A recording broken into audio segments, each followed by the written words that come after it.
Welcome, welcome. It's to b.hive's Apocalypse Day. What's going on? I'm your host, Brad Bodeker, also author of tonight's read, Zechariah 14:12, Humanity's Last Stand. And we are going to be jumping into chapter 19. And that noise upstairs is my neighbor vacuuming a hardwood floor. Yeah. So, so we get to actually, that is all of my drones buzzing in the hive making honey. That's what that is, right? Anyway. Anyways, welcome folks to the apocalypse. We read a chapter. How's it going? You brought the Badgers, Chuck. It's good to see you, buddy. Thanks for coming. So what we do every Wednesday here at the b.hive, we read either a short story or a chapter that I've written about the apocalypse. And we are currently on the zombie saga, which has gone on for 21 Wednesdays. And we're making our way through the book. We're getting towards the end, and after the book is done, I'm going to have Steph is going to read. She has agreed to read the sequel to the book, which is a short story called "The Diary of Kris Emerson." So, good evening, Kev. How are you, buddy? Good to see you. Did you bring your Dr. Pepper? I've got my Coca-Cola. And cheers. So, back by popular demand, I've got some zombie jokes for you guys because I know you loved them so much. And the first one is this: why do zombies avoid eating clowns? This one's a pretty easy one. Why do zombies avoid eating clowns? Coke will kill you. Maybe it will. Maybe it won't. Maybe I'll have those little nubbin teeth that a certain person we know. They used to drink it incessantly. Anyway, why do zombies avoid eating clowns? Buzz, Steph.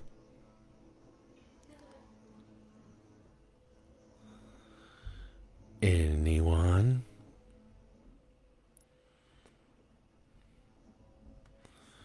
So last week here on Apocalypse Humpday, we read about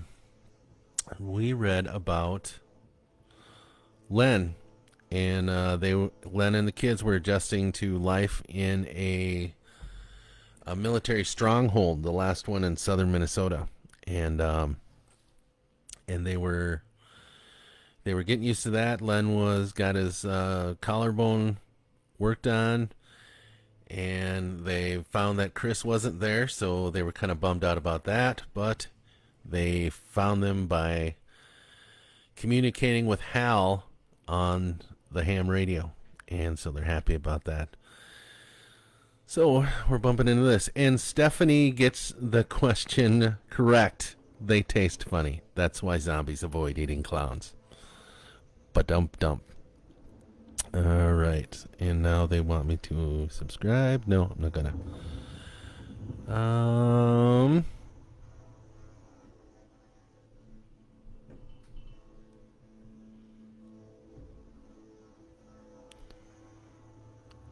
What do zombie pirates eat? What do zombie pirates eat? I'll let you guys stew on that one for a little bit.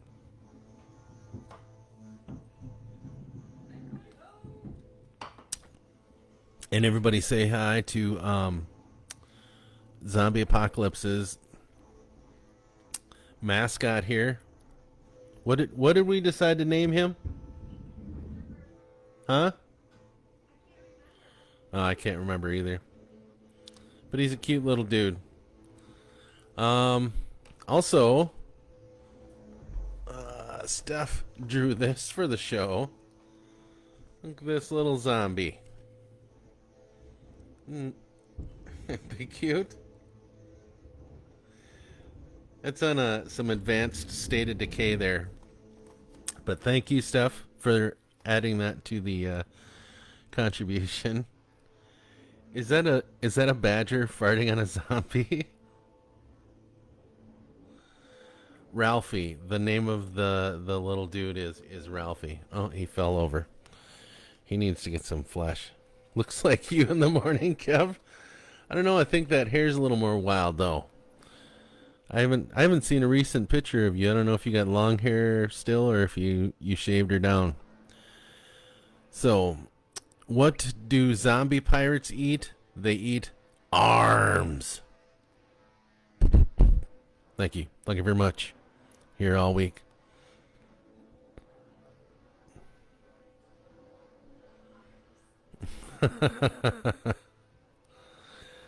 Okay, well, let's see. I'm going to throw one more at you.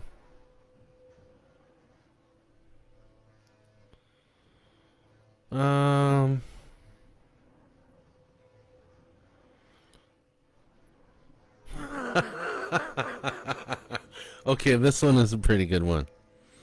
Come on, Kevin. Come on. What do dyslexic zombies eat? What do dyslexic zombies eat? See if you guys can go for that one.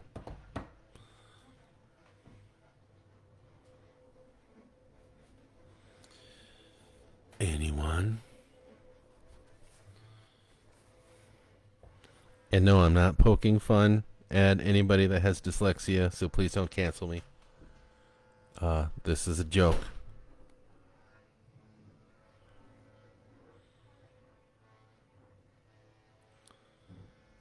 So do.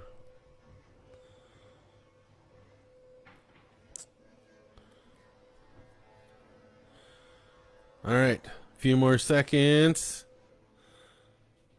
What do dyslexic zombies eat?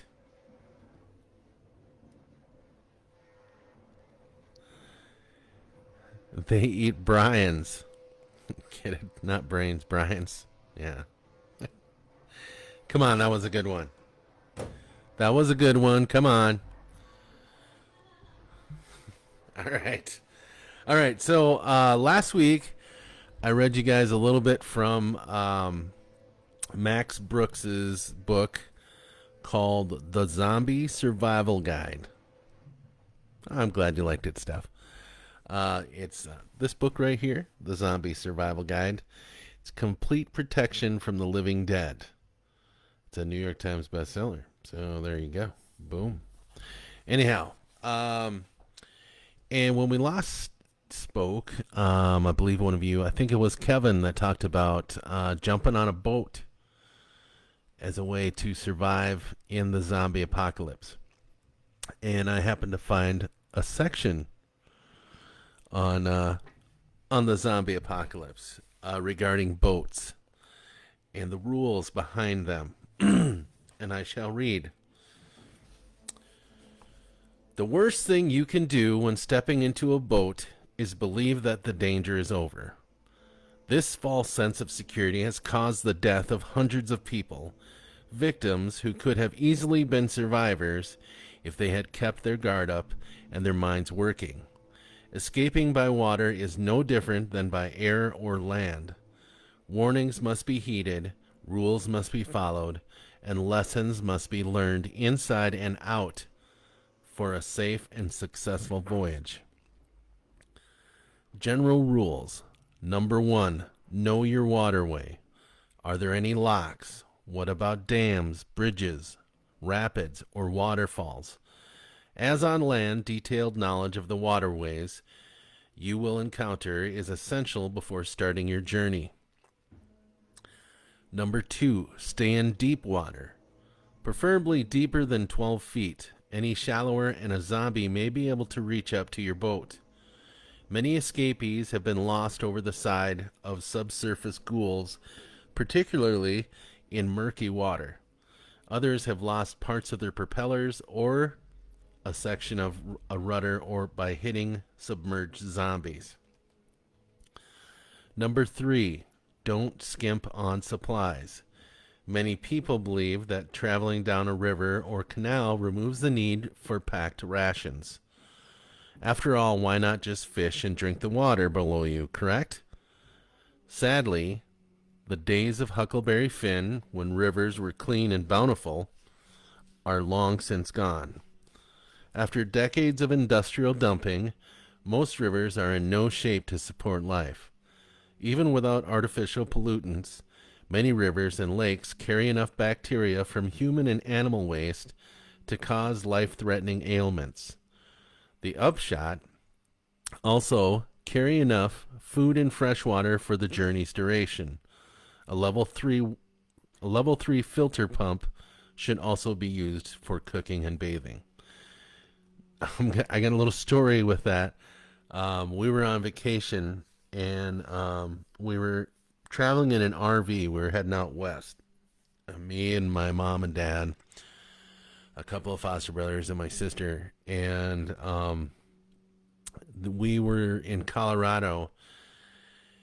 And we stopped at a rest area. And for some reason, my mom thought that the stream that was coming down off of the mountain was going to be clean water. So she filled up 2 water jugs full.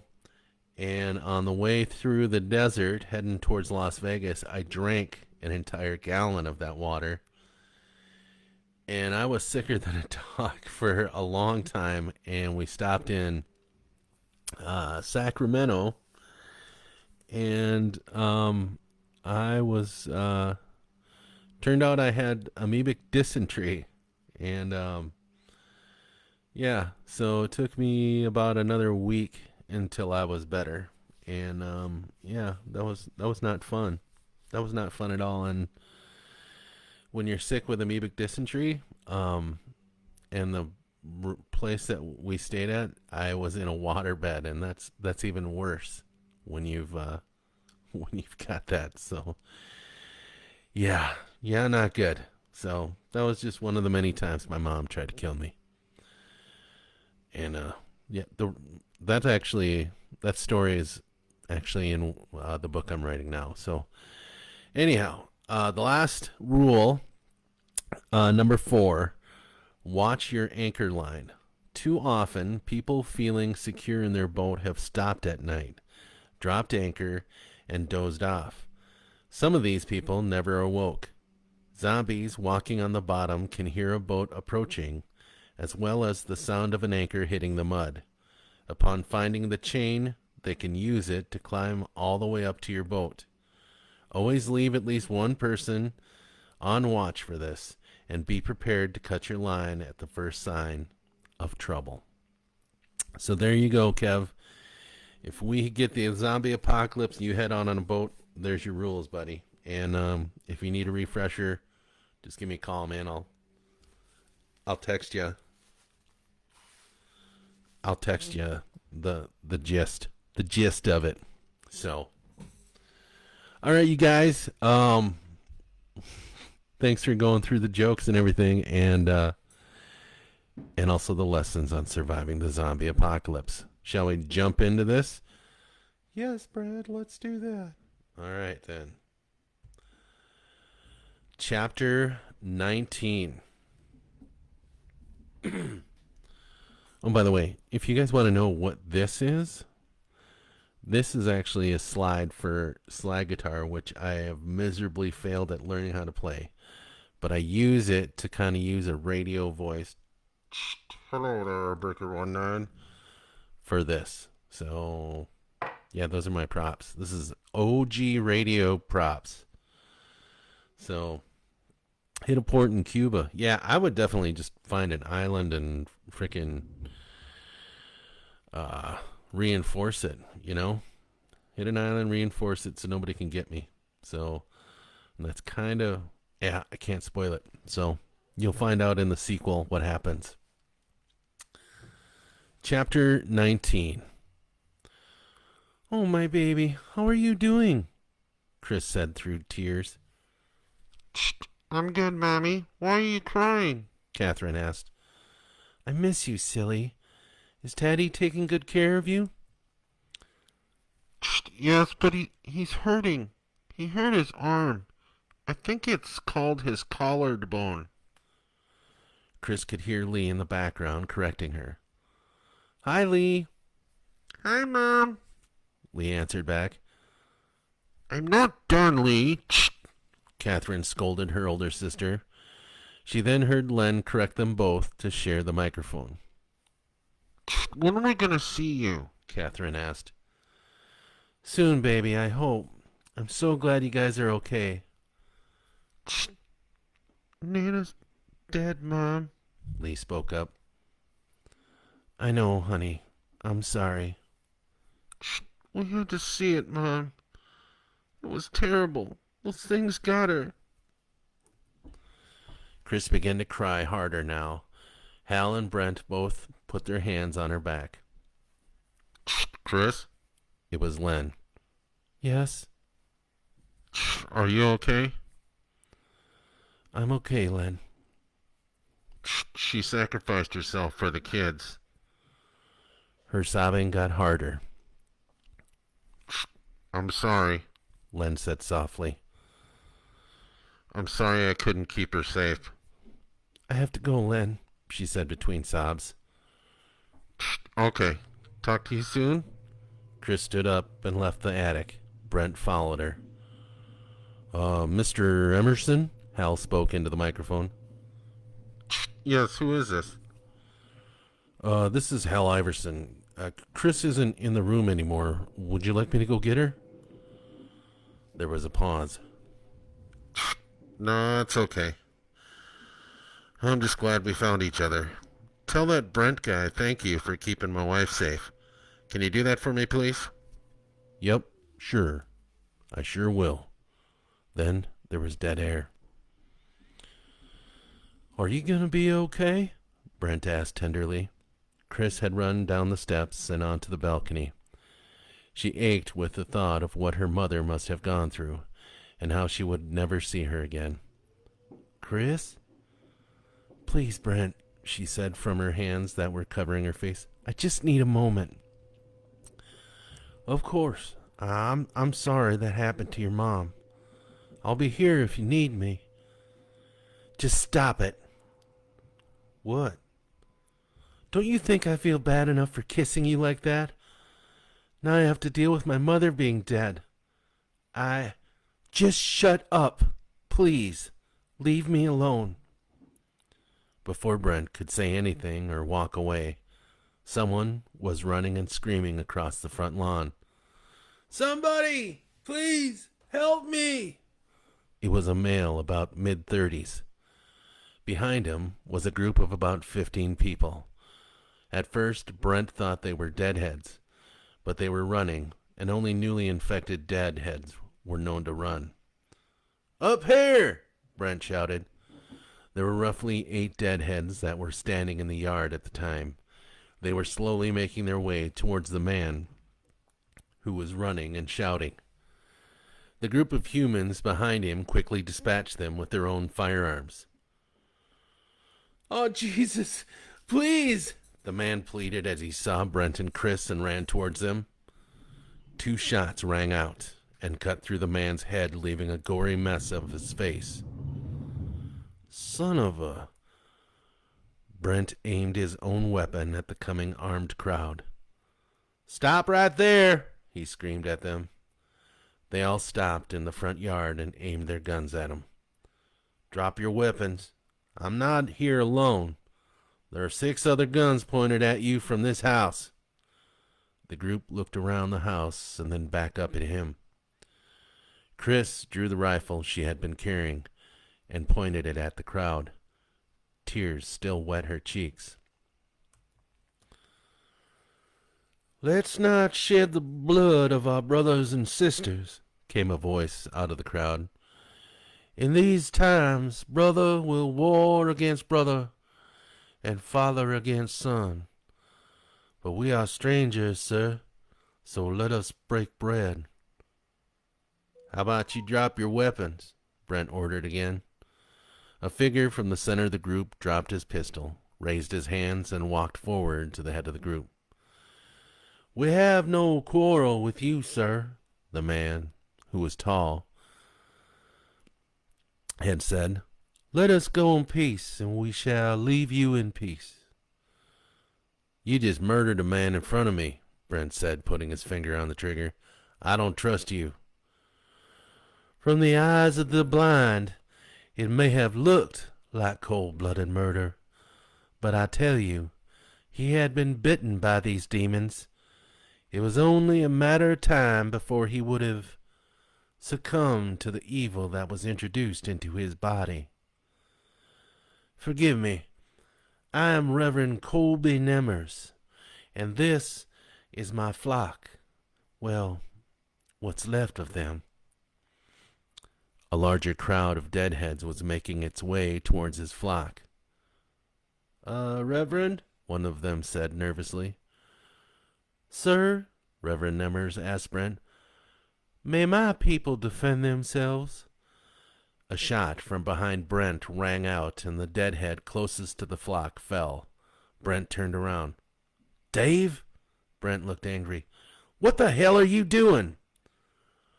Trying to help, Dave smiled. The flock opened fire on the hungry infected group, closing in on them.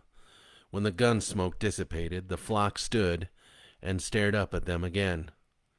You can go now, Brent said. Might I ask you to take us in? Reverend Nemmers asked with a smile. It wasn't a kind smile. It was more snake-like. Our last shelter was taken from us. I'm sorry, but we got no supplies to stretch. Have faith that God will provide the righteous. He looks after the birds of the sky and the fish of the sea. He will look after those left behind who are true. Come on, man, Dave said to Brent. The dude's a priest. You can't turn our backs on a priest. Just then, a shot rang out, and Brent's shoulder spits blood out his back, and he falls. Brent? Dave looks down at him. Another shot echoes off the Victorian homes of the Woodlawn area, and part of Dave's head explodes, and he falls forward on top of Brent. Kris takes aim at the Reverend Nemmers and notices every gun in the group is pointed at her. Young miss, the Reverend says, I would suggest you drop your weapon. Enough blood has been spilled this day, and none of it in God's name. We will enter your home without force. The flock begins to try to open up an entryway into Hal's home while some of them fend off another wave of deadheads. Quick, Brent grunts. Run down and get everything you can. And then come back up here and block the entrance to the top floor. Kris hobbled inside with Kyla, who was crying in fear and grief over Dave. Kyla, Kris grabbed her. I need you to focus. Go down and get as much food and medicine that you can and run back up here. I can't, Kyla cried. I'm scared. Look what they did to Dave. Look what they... You have to, goddammit. I can't do it fast enough on one leg. Now get. Kyla reluctantly went downstairs, and Kris went over to the ladder that went up to the attic. Hal, she shouted. I need you to get down here, quick. Hal appeared and saw how grave the look was on her face. What's up? He asked. Help me find things to block the doorway downstairs. Brent and Dave have been shot. What? Come on. Kyla brought up a lawn bag full of food and medicine. Kris shut the heavy mahogany door to the downstairs. Wait, Hal said. Let me grab some screws from down there in the drill.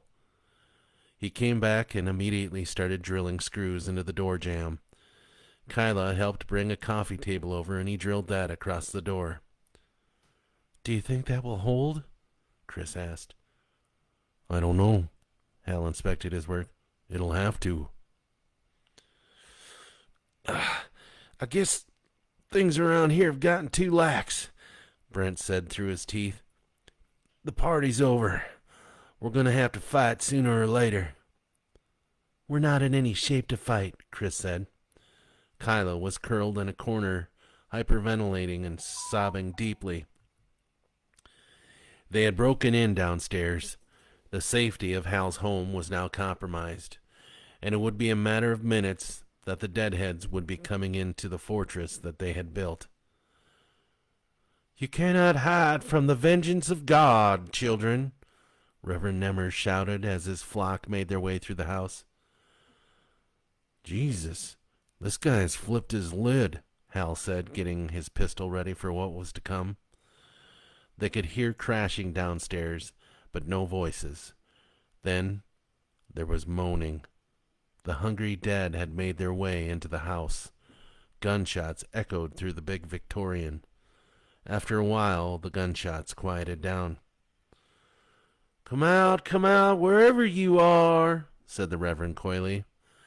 There was a slow creaking that came up the steps, and everyone in the top floor apartment held their breath.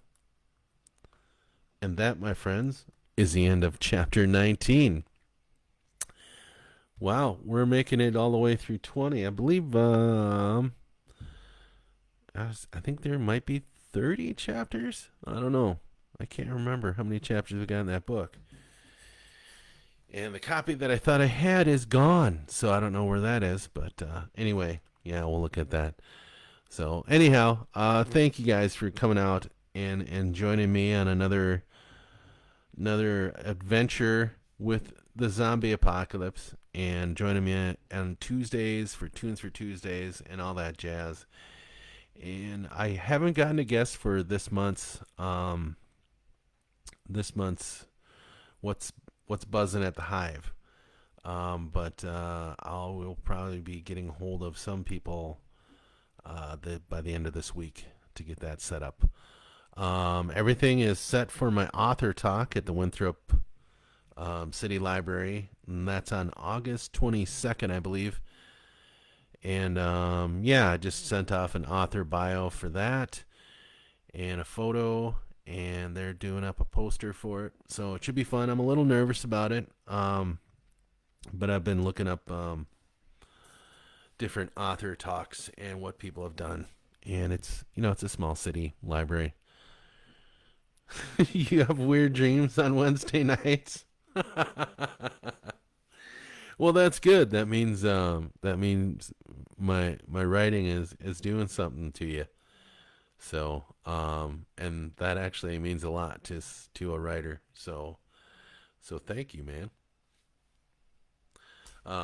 Yeah. So got the author talk thing going. Gotta get a guest lined up for what's buzzing at the hive. And I haven't got an artist for next week's Tune for Tuesday lined up yet. But yeah, and I'm still looking at swag and stuff like that. I am thinking about maybe doing a merch store. Just because the sale of merchandise, such as my books, get some t-shirts made, bookmarkers, stuff like that. That helps me to be able to give more to you guys, basically, and run this channel kind of the way I want to. I mean, right now I'm paying for the software to do some of my podcasts with guests and stuff. That's coming out of my pocket, and to do this author talk, I had to buy some books that I'm going to donate to the library, and I don't have enough to get books to sell at the author talk itself. So anyway, I'm more worried about coming up with things to say at this author talk. So anyway, so I've got bigger fish to fry with that. Yeah. So anyway, thank you guys again for coming out and doing all that you do. Thank you for earning me the top rising content creator here on Facebook. That's all because of you guys. And yeah, I look forward to seeing you guys next week. And it always seems like it's way too long before I see you guys again. So it's kind of fun for me to do this and interact with you guys. So Chuck, thank you very much for bringing the Badgers. It always makes me feel a lot safer when they're along. And Kevin, maybe you could borrow a Badger from Chuck. He could probably send one down there to you, and they would keep you safe, safer than your dogs evidently do. All right, you guys. I'm going to call her a night. I appreciate everything you guys do for me. I hope I do enough for you guys in return, and we will see you guys next week.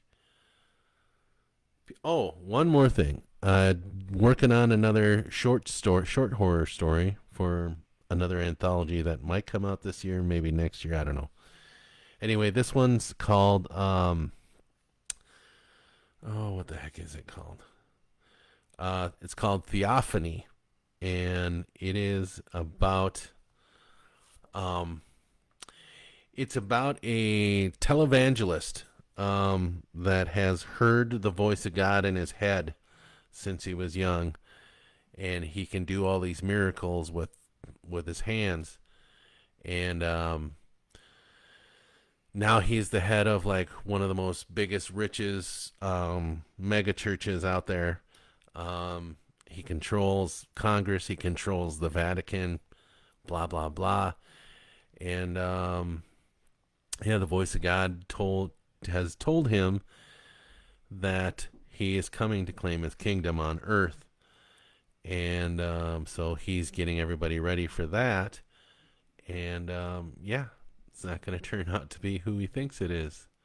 So anyway, I don't want to give too much away, so hopefully you guys get to enjoy it when I get this published or whatever. So, but Kevin, have nice dreams. Elka, thank you very much for coming in. Thank you for commenting. I'm glad you like listening to me. Sometimes it can drive people crazy if you listen to me too much, but yeah, I do appreciate you. And Shannon, very good to see you again, man. Come back next week. Hope you enjoy it. Peace. Have a good week. Mwah. Love you guys. I'm out. And I'm hungry for brain.